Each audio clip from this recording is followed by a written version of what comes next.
Hello friends, welcome to our channel. இன்னைக்கு வீடியோவில் என்ன பார்க்க போகிறோம் அப்படின்னு பார்த்தீங்கன்னா, பட்ஜெட் பிளானிங் தான் பார்க்க போகிறோம்.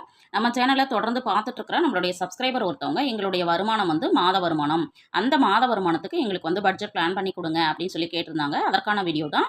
பார்க்குற வியூவர்ஸ் வந்து உங்களுக்குமே மாத வருமானமாக இருந்தாலும் சரி, தின வருமானமாக இருந்தாலும், வார வருமானமாக இருந்தாலும், உங்களுக்கான வருமானத்திற்கு பட்ஜெட் வந்து பிளான் பண்ணணும் அப்படின்னா கண்டிப்பாக கமெண்ட்டில் சொல்லுங்கள். நான் உங்களுக்கு பிளான் பண்ணி கொடுக்குறேன்.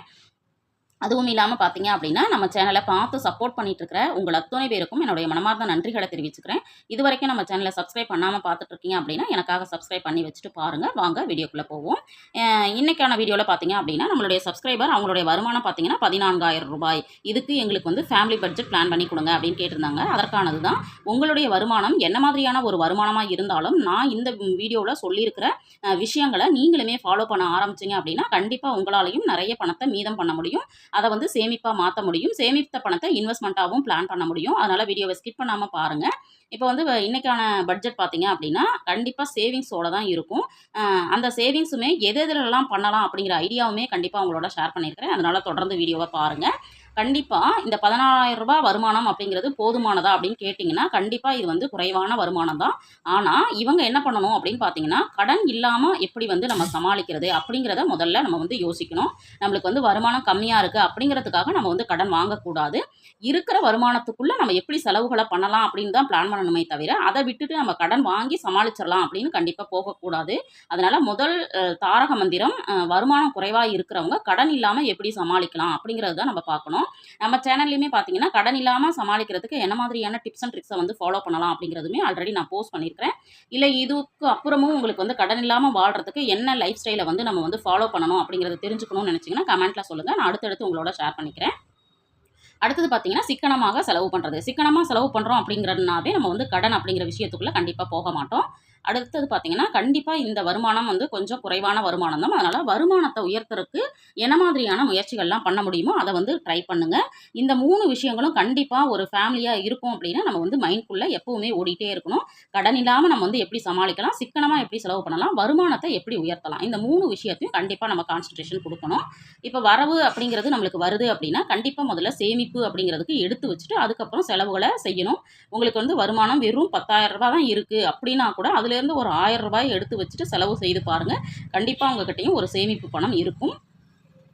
இப்போ நம்ம வந்து சொன்ன மாதிரி நம்மளுடைய வருமானம் வந்து இருக்குது இல்லைங்களா, இந்த வருமானத்திலிருந்து நம்மளுடைய கால்குலேஷனை பட்ஜெட்டை எப்படி பிளான் பண்ணணும் அப்படின்னு பார்த்தீங்கன்னா, முதல்ல 10% அமௌண்ட்டை வந்து நம்ம சேமிப்புக்கு எடுத்து வச்சிடணும். அடுத்தது பார்த்தீங்கன்னா, தின செலவுகளுக்கு 10%, மாத செலவுகளுக்கு 50%, வார செலவுகளுக்கு 30% அப்படின்னு சொல்லிட்டு நம்ம வந்து நம்மளுடைய வருமானத்தை 4 வகையாக பிரிச்சுக்கணும். தினச்செலவு, மாதச்செலவு, வாரச்செலவு, அதோட சேர்த்து சேமிப்பு. சேமிப்புங்கிறது முதல் செலவு, அதுக்கப்புறம் தான் தினச்செலவு, அப்புறம் மாதச்செலவு, அப்புறம் வாரச்செலவு. இந்த மாதிரி பிளான் பண்ணிக்கோங்க. உங்களுக்கு வார வருமானமாக இருந்தாலும், தின வருமானமாக இருந்தாலும், மாத வருமானம் எதுவாக இருந்தாலும் கண்டிப்பாக இந்த 4 வகையான விஷயங்கள் வந்து கண்டிப்பாக உங்களுக்கு வந்து செய்யறதுக்கு முயற்சி பண்ணுங்கள். இப்போ வருமானம் வந்து பார்த்தீங்கன்னா, இவங்களுக்கு 14,000 ரூபாய் அப்படின்னு சொல்லியிருக்கிறாங்க. இப்போ இந்த 15,000 ரூபாயில் நம்மளுக்கு வந்து சேமிப்பு 10% அப்படின்னு பார்த்தீங்கன்னா 1,400 ரூபாய் அப்படின்னு நம்மளுக்கு வரும். பட் வந்து ஒரு 100 ரூபாய் கூடுதலாக சேர்த்து 1,500 ரூபாய் சேமிப்புக்குன்னு கண்டிப்பாக எடுத்து வச்சுருங்க. எடுத்து வச்சது போக மீதம் நம்மளுக்கு எவ்வளோ இருக்கும்னு பார்த்தீங்கன்னா 12,500 ரூபாய் தான் இருக்கும். இப்போ இந்த 12,500 ரூபாய்க்கு தான் நம்ம என்ன பண்ண போகிறோம் அப்படின்னா பட்ஜெட் போட போகிறோம். முதல்ல சொன்ன மாதிரி தினச்செலவுகளுக்கு ஒரு குறிப்பிட்ட அளவு அமௌண்ட்டை நம்ம எடுத்து வைக்கணும் இல்லைங்களா, தினச்செலவுகளுக்கு ஒரு 1,000 ரூபாய் எடுத்து வச்சுருங்க. இப்போ தினச்செலவுகள் பார்த்தீங்க அப்படின்னா நம்ம வீட்டில் வந்து என்னதான் வார காய்கறிகள் வாங்கி வச்சாலும் நம்ம வந்து கீரைகள்லாம் பார்த்தீங்க அப்படின்னா ஃப்ரெஷ்ஷாக நம்மளுக்கு வந்து வாசலில் கிடைக்கிறது தான் வாங்குவோம். கண்டிப்பாக அதுக்கு கையில் அமௌண்ட் வேணும்.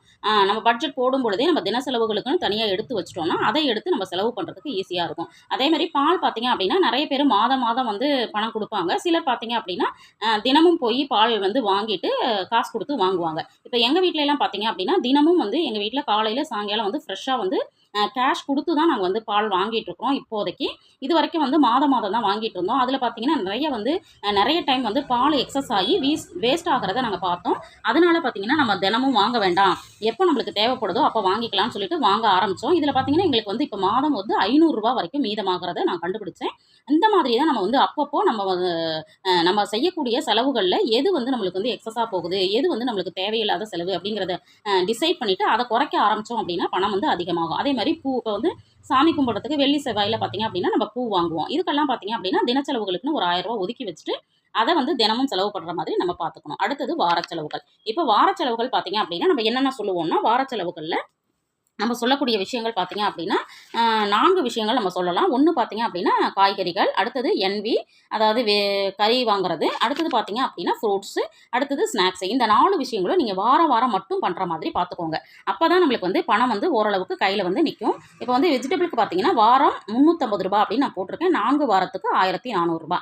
என்விக்கு பார்த்தீங்கன்னா வாரம் ரூ. 400, 4 வாரத்துக்கு ரூ. 1600. நீங்கள் இந்த இடத்துல கேட்கலாம் 400 அதாவது மட்டன் பார்த்தீங்கன்னா இப்போ வந்து ரூ. 800 ரூ. 1000 வந்து கேஜி விற்கிது. அப்படி இருக்கும்போது ரூ. 400 வாங்கினா போதுமானதாக இருக்குமா அப்படின்னு சொல்லிட்டு.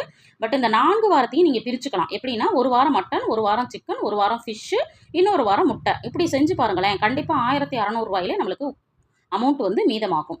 அடுத்தது ஃப்ரூட்ஸ். இப்போ வந்து வெயில் காலமாக இருக்குது அப்படிங்கிறதுனா சீப் அண்ட் பெஸ்ட்டாக என்ன தர்பூசணி கிடைக்குதா, அல்லது வந்து நம்மளுக்கு வந்து சாத்துக்குடி ஜூஸ் கிடைக்குது, எதெல்லாம் வந்து நம்மளுக்கு சீப் அண்ட் பெஸ்ட்டாக லெமன் வாங்கினோம் அப்படின்னா கண்டிப்பாக ஒரு 2 லெமன் வாங்கிட்டு நம்ம வீட்லேயே ஜூஸாக போட்டு குடிச்சிக்கலாம். இந்த மாதிரி சீப் அண்ட் பெஸ்ட்டாக எதெல்லாம் பண்ண முடியுமோ அதை வந்து வாங்குங்க.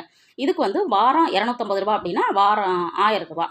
அதே மாதிரி ஸ்நாக்ஸுமே பார்த்தீங்க அப்படின்னா நம்ம வந்து வீட்டில் நம்மளால் என்னெல்லாம் செய்ய முடியுமோ அதை வந்து கண்டிப்பாக நம்ம செய்யலாம். அதை வந்து வாரத்துக்கு ரூ. 250 வாங்குற மாதிரி பார்த்துக்கிட்டோம்னா நம்மளுக்கு வந்து வாரம் ரூ. 1000. இப்போது நம்ம வார செலவுகளுக்கு பார்த்தீங்க அப்படின்னா நம்ம எவ்வளோ செலவு பண்ண போகிறோம்னா ரூ. 5000. இது வந்து எனக்கு வந்து கொஞ்சம் கூடுதலான அமௌண்ட்டாக தான் இருக்குது. இருந்தாலும் இதுலேயுமே உங்களால் வார செலவுகள்லையும் ஓரளவுக்கு பணத்தை மிச்சப்படுத்த முடியுது அப்படின்னா அந்த பணத்தை நீங்கள் சேமிப்பாக மாற்றலாம் அப்படிங்கிறது தான் என்னோட ஐடியா.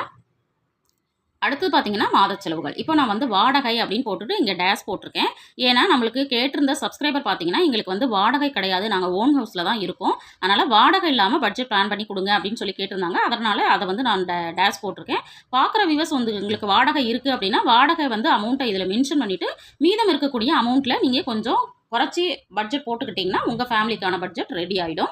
இப்போ வந்து மளிகைக்கு பார்த்தீங்க அப்படின்னா நான் ரூ. 2500 போட்டிருக்கேன். ரூ. 2500 நீங்கள் வந்து 4 பேர் இருக்கிற ஃபேமிலிக்கு போதுமானதாக இருக்குமா அப்படின்னு கேட்டிங்கன்னா அது வந்து கண்டிப்பாக போதுமானதாக தான் இருக்கும். ஏன்னா எங்கள் வீட்லேயுமே 4 பேர் தான் இருக்கிறோம். ஹஸ்பண்ட் ஒய்ஃபு 2 குழந்தைங்க. பட் வந்து ரேஷன் பொருளை வந்து எங்கள் வீட்டில் எல்லாமே யூஸ் பண்ணுவோம். இப்போ பச்சரிசியாக இருக்குன்னா பொங்கல் பண்ணுறதுக்கு, புட்டு பண்ணுறதுக்கு இந்த மாதிரி யூஸ் பண்ணுவோம். அந்த மாதிரி ஆயிலு, பருப்பு எல்லாமே வந்து நாங்கள் வந்து யூஸ் பண்ணுறதுனால எங்களுக்கு வந்து வந்து எங்களுக்கான பட்ஜெட்டுக்கு போதுமானதாக இருக்குது. அதனால் ரேஷன் திங்ஸை வந்து முழுசாக பயன்படுத்துகிறீங்கன்னா இது வந்து போதுமானதாக இருக்கும். அடுத்தது பார்த்தீங்க அப்படின்னா பாலுக்கு வந்து ரூ. 1500, கேபிளுக்கு ரூ. 250. அடுத்தது கேஸ் பார்த்தீங்க அப்படின்னா ஒரு மாதத்துக்கு ரூ. 600, 2 மாதத்துக்கு ரூ. 1200. ஆனால் இப்போ வந்து கேஸோட ரேட் பார்த்தீங்கன்னா குறைஞ்சிருக்கு. அதாவது ரூ. 900 தான் வருது. அப்போ இதுலேயே நம்மளுக்கு வந்து ரூ. 300 மீதமாகுது. ஆனால் பட்ஜெட்டை வந்து நீங்கள் குறைச்சி போடாதீங்க. இதே மாதிரி போட்டுட்டு மீதி இருக்கிற அமௌண்ட்டை வேறு ஏதாவது செலவுகளுக்கோ அல்லது சேமிப்புக்கோ வந்து பண்ணிக்கலாம். கண்டிப்பாக இந்த மாதிரி பிளான் பண்ணிக்கோங்க. அடுத்தது மொபைலு. ஒரு மொபைல் வச்சுருக்கோம் அப்படின்னா ஒரு ரூ. 200 நம்மளுக்கு ரீசார்ஜுக்கு தேவைப்படுது. அப்போ 2 மொபைல் இருக்குன்னா கண்டிப்பாக ரூ. 400 தேவைப்படும். அப்படிங்கிறதுனால ரூ. 400 வந்து சொல்லியிருக்கிறேன். அடுத்தது ட்ராவல். அந்த ட்ராவல் அப்படிங்கிற இடத்துல பார்த்தீங்க அப்படின்னா ஒரு ரூ. 500 போட்டிருக்கேன். இதை பார்த்துட்டு இது வந்து போதுமானதாக இருக்குமா அப்படின்னு சொல்லிட்டு நீங்கள் கேட்கலாம். நம்மளுக்கு வந்து இப்போது லேடிஸ்க்கெல்லாம் பார்த்தீங்க அப்படின்னா ஃப்ரீ பஸ் வந்து விட்டுருக்காங்க இல்லையா, அதை வந்து நம்ம முடிஞ்ச வரைக்கும் பயன்படுத்தணும் அப்படின்னா நம்மளுக்கு வந்து ட்ராவலுக்கான அமௌண்ட் வந்து கண்டிப்பாக என்ன ஆகும் அப்படின்னா குறையும். அதனால் அந்த அமௌண்ட்டை வந்து நீங்கள் ஒதுக்கிக்கோங்க. அடுத்தது பார்த்தீங்க அப்படின்னா அடுத்தது நம்மளுக்கு வந்து அதர்ஸு. இப்போ நான் இந்த கேட்டகரி மளிகை, பால், கேபிள், கேஸு, மொபைலு, ட்ராவலு இதெல்லாம் இல்லாமல் உங்களுக்கு வேறு என்ன செலவுகள்லாம் இருக்கோ அதுக்கு வந்து ரூ. 750 அப்படின்னு மொத்தமாக ஒதுக்கி வச்சுட்டு அதை வந்து செலவு பண்ணுங்கள். இப்போ டோட்டலாக பார்த்தீங்கன்னா வெறும் ரூ. 6500 தான் நான் வந்து பட்ஜெட்டை பிளான் பண்ணியிருக்கிறேன். ஏன்னு பார்த்தீங்கன்னா இவங்களுக்கு வந்து வாடகை கிடையாது அப்படிங்கிறதுனால இப்போ வாடகை இருக்குது அப்படின்னா நீங்கள் வந்து இதில் வந்து கொஞ்சம் சேஞ்சஸ் வந்து நீங்கள் பண்ணிக்கலாம். இப்போ ரூ. 6500. இப்போது நம்ம வந்து முதல்ல சொன்ன மாதிரி தினச்செலவுகள், வார செலவுகள், மாத செலவுகளுக்கு நம்ம வந்து பணத்தை ஒதுக்கீடு பண்ணிட்டோம். அடுத்தது பார்த்தீங்கன்னா இந்த ரூ. 1500 நம்ம வந்து சேமிப்புக்கு அப்படின்னு ஒதுக்கணும் இல்லைங்களா, அதை வந்து எப்படி சேமிக்கலாம் அப்படின்னு பார்த்தீங்கன்னா கண்டிப்பாக எமர்ஜென்சிக்கு போஸ்ட் ஆஃபீஸ்லேயோ ஒரு பேங்க்லேயோ ஒரு எஸ்பி அக்கௌண்ட் ஓப்பன் பண்ணி அதில் வந்து ஒரு 200 300 எப்போவுமே போட்டு வச்சுக்கோங்க. அது வந்து எமர்ஜென்சிக்காக வச்சுக்கோங்க. ஏதாவது உங்களுக்கு நல்லது கெட்டது வருது அப்படின்னா அதில் இருக்கிற பணத்தை எடுத்து செலவு பண்ணுற மாதிரி பார்த்துக்கோங்க. அது இல்லாமல் இதில் இருக்கிற மீதம் பணத்தை ஒரு ஆர்டி ரெக்கரிங் டெபாசிட் ஓப்பன் பண்ணி போடுங்க. உங்கள் வீட்டில் வந்து பெண் குழந்தை இருக்காங்க அப்படின்னா அவங்களுக்கு செல்வ மகள் சேமிப்பு திட்டத்தில் போடுங்க.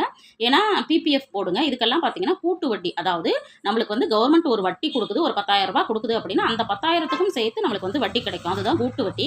அதனால் கண்டிப்பாக இதில் வந்து இன்வெஸ்ட் பண்ணுங்கள். கண்டிப்பாக தங்கத்தோட விலை ஏறிக்கிட்டே இருக்குது அப்படிங்கிறதுனால ஒரு ரூ. 500 கோல்டுக்குன்னு ஒதுக்கி சேமிக்க ஆரம்பிங்க. இதுதான் வந்து இந்த 14,000 ரூபாய்க்கான பட்ஜெட்டு. இந்த பட்ஜெட்டில் சொன்ன விஷயங்கள் கண்டிப்பாக பார்க்குற வியூவர்ஸ்க்கு கண்டிப்பாக ஹெல்ப் பண்ணும் அப்படின்னு நினைக்கிறேன். இப்போ நம்ம வந்து டோட்டல் பார்த்துடலாம். சேவிங்ஸ்க்கு ரூ. 1,500, டெய்லி செலவுக்கு ரூ. 1000, வீக்லி செலவுக்கு ரூ. 5,000, மாத செலவுக்கு ரூ. 6,500. இப்போ நம்மளுக்கு டோட்டல் பார்த்தீங்க அப்படின்னா ரூ. 14,000 வந்துருச்சு. 14,000 வச்சு எப்படி வந்து ஸ்மார்ட்டாக வந்து பட்ஜெட் பிளான் பண்ணலாம், எப்படி வந்து அதிகமாக சேமிக்கலாம் அப்படிங்கிற ஐடியாஸ் வந்து உங்களோட ஷேர் பண்ணியிருக்கிறேன். இந்த வீடியோ உங்களுக்கு பிடிச்சிருக்கும்னு நினைக்கிறேன். வீடியோ பிடிச்சிருந்தா லைக் பண்ணுங்கள், ஷேர் பண்ணுங்கள், கமெண்ட் பண்ணுங்கள். மறக்காமல் நம்ம சேனலை சப்ஸ்கிரைப் பண்ணி வச்சுட்டு பாருங்கள். தேங்க்ஸ் ஃபார் வாட்சிங்.